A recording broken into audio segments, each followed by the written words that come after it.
Oke guys, skill apa aja yang harus kalian kuasai untuk mempersiapkan diri jadi solar engineer? Di video kali ini saya akan fokus kepada engineering skill atau masuk dalam kategori hard skill. Tentu kalau kita bicara skill itu nggak cukup dengan hard skill doang kan. Juga ada soft skill di sana seperti public speaking, problem solving, maupun juga critical thinking juga penting kan di sana. Tapi di video kali ini saya hanya akan fokus pada engineering skill berdasarkan pengalaman saya kerja 6 tahun sebagai solar engineer. Untuk note, cara belajar seseorang itu berbeda-beda tergantung dengan posisi pertama mereka saat kerja di perusahaan PLTS. Biasanya itu ada 4 posisi yang diisi sama fresh graduate saat kerja di perusahaan. Yang pertama ada sales engineering, yang kedua ada project engineer, ada solar installer, dan juga ada drafter. Nah, buat sales engineering dan juga drafter itu biasanya pendekatan belajarnya mulai dari pendalaman teori terlebih dahulu, baru mereka mendalami implementasi di lapangan. Kebalikannya, project engineer maupun solar installer itu mereka biasanya mulai dari implementasi di lapangan dulu, baru mereka mempelajari teori secara mendalam.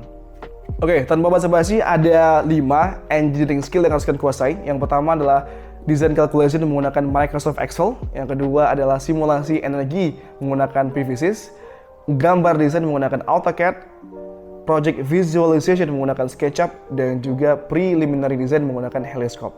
Masing-masing saya urutkan berdasarkan pengalaman saya pribadi. Yang pertama adalah sistem desain menggunakan Microsoft Excel. Seperti yang saya bilang di video sebelumnya, seringkali ketika saya tanya sama orang, kebanyakan dari mereka itu mulai belajar desain PLTS itu langsung menggunakan software desain PLTS. Padahal banyak hal yang harus kita kuasai terlebih dahulu sebelum kita menggunakan software. Karena pada dasarnya software itu kan hanyalah tools yang bisa mempermudah ataupun membantu kerjaan kita. Tapi untuk input ataupun parameter dari software tersebut, kitalah sebagai desainer yang menentukannya. Nah, belajar sistem desain menggunakan Excel di sini itu adalah kalian paham dulu bagaimana teori-teori dasar dari PLTS. Kalian tahu definisi, kalian tahu standar, mungkin cara membaca datasheet, gitu kan, dan juga cara menghitung secara theoretical yang kemudian hasilnya bisa kalian tuangkan dalam sebuah Microsoft Excel. Istilah-istilah kayak radiasi matahari, azimuth, tilt angle, VOC, gitu kan, ISC, VMP, IMP, maksimum minimum tegangan, maksimum minimum voltage, maksimum minimum current, dan juga mungkin maksimum minimum series dan paralel. Itu semua nggak akan kalian bisa kuasai kalau kalian belajarnya melalui software terlebih dahulu. Kuncinya di sini adalah kalian paham bagaimana menghitung sistem desain secara teoretikal terlebih dahulu, yang kemudian hasil dari perhitungan tersebut bisa kalian gunakan sebagai input dalam menggunakan software desain PLTS.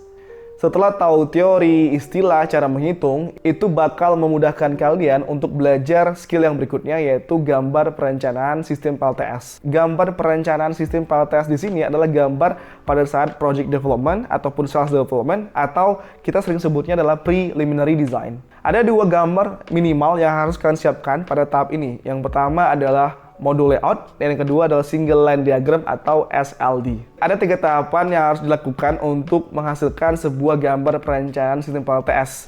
Yang pertama ada data collection, yang kedua ada component selection, dan yang ketiga adalah design calculation dan juga drawing.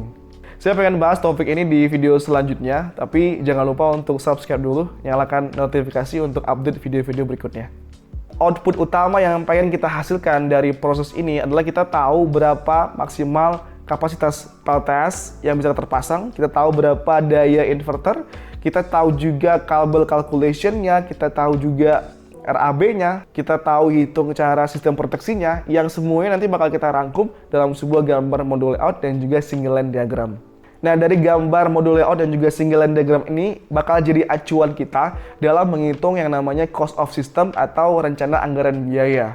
Nah, biaya ini nanti bakal jadi referensi bagi tim sales dalam menyusun sebuah proposal kepada klien. Kunci pada skill ini, kalau semua proses tadi dilakukan dengan cara yang benar, kita udah bisa tuh menjustifikasi awal apakah project ini layak dikerjakan secara teknis maupun secara ekonomisnya.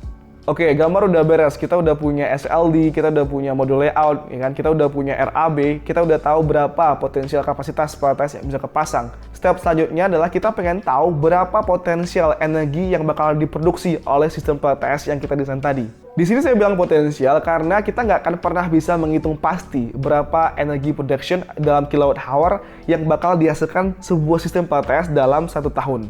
Karena semua itu bakal bergantung dengan banyak parameter, seperti radiasi matahari, seperti juga soiling loss, ataupun juga temperatur loss. Ada juga aspek maintenance di sana, dan juga performance keseluruhan sistem PLTS. Nah, karena asumsi dan juga perhitungan tadi itu rumit, disinilah kita baru butuh bantuan yang namanya software tadi. Karena software ini bakal ngebantu kita untuk menghitung berapa energy production yang bakal dihasilkan oleh sistem PLTS kita dengan sangat cepat. Selain mengetahui berapa energy production, kita juga bisa mengecek bagaimana performance ratio dari sebuah sistem yang kita desain tadi. Nah, di sini kalian kebayang nggak kalau misalnya kalian belajarnya mulai dari software langsung gitu, tanpa tahu bagaimana teorinya, kalian nggak tahu kapasitasnya, kalian nggak tahu konfigurasinya, kalian nggak tahu component selectionnya gitu kan, nggak tahu bagaimana parameter-parameter lossesnya. Ujung-ujungnya nanti kalian bakal kacau sendiri dalam proses belajarnya.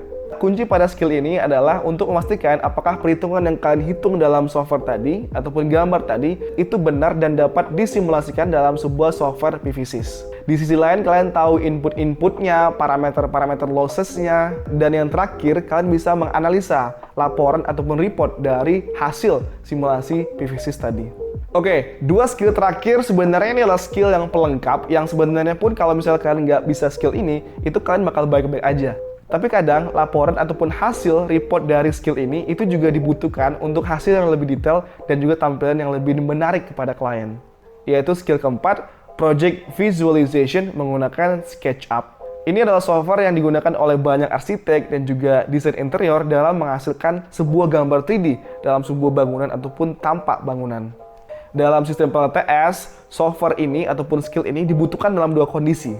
Kondisi pertama adalah saat klien pengen lihat bagaimana tampilan 3D bangunan mereka setelah ditambahkan sistem PLTS di atap mereka ataupun di bangunan mereka yang lain.